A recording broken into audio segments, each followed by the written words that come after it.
આપણે ધીરજ કેમ રાખવી, આપણે આપણા કામને પેશન્સથી કેમ કરવું? તો પેશન્સથી કરવાનો મતલબ એક જ છે કે તમે તમારા કામમાં ધીરજ કેમ રાખી શકો. તો ધીરજ રાખવાનો મતલબ એક જ છે કે તમે તમારું કામ ધીરજથી કરો. ધીરજથી કરશો તો તમે તમારું કામ સારું થશે. મેં આજના દિવસમાં મેં એ શીખ્યું કે તમે તમારું કામ ધીરજથી કેવી રીતે કરી શકો. ધીરજ એટલે શાંતિથી, આરામથી પહેલાં તમે તમારું કામ શીખો. આજના દિવસમાં મેં એ શીખ્યું કે મેં ઘણું આજના દિવસમાં કામ ખરાબ કર્યું તો મને એ શીખવા મળ્યું કે પહેલાં તમે તમારું કામ શીખો. તમે તમારું કામ શીખશો તો તમે એ કામમાં માસ્ટર થાઓ. તમારી કામમાં માસ્ટર થવું હોય તો બીજા જે તમારા સાથે છે, જે તમારી આજુબાજુમાં છે, જે કામમાં માસ્ટર છે, એ માસ્ટર પાસેથી તમે પહેલાં કામ શીખો. એ માસ્ટર પાસેથી તમે કામ શીખશો તો તમને એ માસ્ટર શીખવાડશે કે આમ કરવાનું.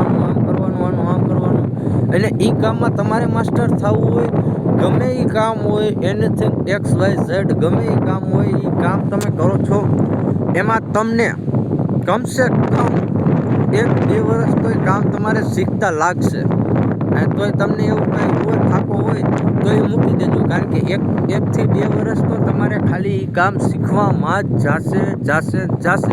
તમે ગમે એ કરો. પછી તો જો ઓલું અમારે અમારા કાઠિયાવાડમાં કહેવાય છે કે મીંદડી હોય ને હાથ, એને જે મીંદડી હોય ને જે જન્મ આપે ને એના બાળકોને, તો એ મીંદડી એને 7 ઘર બદલી. કેટલા 7 ઘર? એટલે તમે એમ કે મને આ કામ નથી આવડતું, આ કામ મૂકીને બીજી જગ્યાએ ચડું, બીજું કામ અહીંયા બીજી જગ્યાએ ગયા ત્યાં નથી આવડતું તો એ કામ મૂકીને ત્રીજી જગ્યાએ ચડું. ના ચાલે ભાઈ. તમે એક કામ ઉપર ફોકસ કરો. એ કામ ઉપર ફોકસ કરીને તમે એ કામના માસ્ટર છો.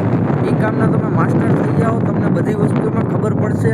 પછી તમે જેટલા પૈસા માંગશો એટલા તમને પૈસા મળવાના. જેમ તમે બોલશો એમ જ થાય. પણ તમે એ કામમાં માસ્ટર થાવ. એ કામમાં માસ્ટર થવું હોય તો તમારે એક વસ્તુ જોશે જે તમારો બિગેસ્ટ હથિયાર હશે, જેનું નામ છે ધીરજ. રાજા ધીરજ. તમે જઈને તમારા કામમાં ધીરજ રાખશો તો તમારું કામ સક્સેસફુલ થાય. તમારા કામને સક્સેસફુલ કરવા માટે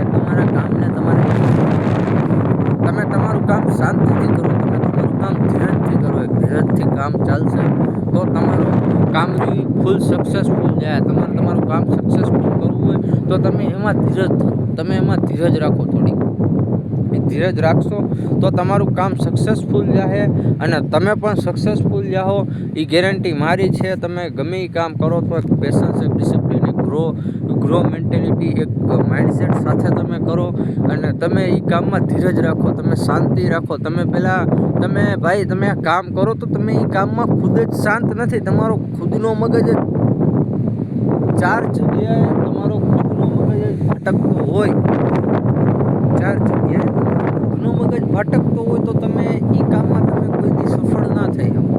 જો તમારે એ કામમાં સફળ થવું હોય તો તમારે પહેલાં તમારો માઇન્ડ શાંત રાખવો પડે. તમારે એ કામમાં જોડાવવું પડે. તમારા માઇન્ડને એ કામમાં જોડાવવું પડે. તમારે નથી કરવું, એમ કરશો તો એ નહીં થાય. તમે એને કહો કર, તમે પકડીને બેહાડો. એ બેહવાનું નથી ભાઈ. મગજ બહુ હરામી વસ્તુ છે. એ એક વસ્તુ એને ભાગશે. એ તમે એને બેહાડશો ને તો એને કાંઈ નહીં તો એને કેમાં ભાગશે ખબર છે? હાલ ને પેશાબ કરતો. સમજી ગયા? તમારો માઇન્ડ રહ્યો ને તમને બેન રાઉટ કરી નાખશે. એટલે બેન રાઉટ ના કરે ને એની માટે તમારે તમારા મગજને ડિસિપ્લિનમાં રાખવું પડે. એની માટે તમારે ગ્રો મેન્ટાલિટી રાખવી પડે. એની માટે તમારો એક માઇન્ડસેટ હોવો જોઈએ. એની માટે તમારે આખું ગ્રો થવાની તમારે ડિસિપ્લિન થાવ તો તમે ગ્રો થાઓ તમારી લાઈફમાં, તો તમે સક્સેસફુલ થાઓ અને તો તમે કાંઈક આગળ વધશો તમારી જિંદગીમાં. અત્યારે મારી પાસે કાંઈ નથી પણ આવનારા સમયમાં મારી પાસે શું આવશે એ મને સ્ટડીમાં વર્કઆઉટ કરતો નથી. અને હું તમને હવે મળીશ કાલ નવા વિડીયો સાથે, નવા ટોપિક સાથે, નવી એક તાજગી સાથે. તે માટે બાય બાય.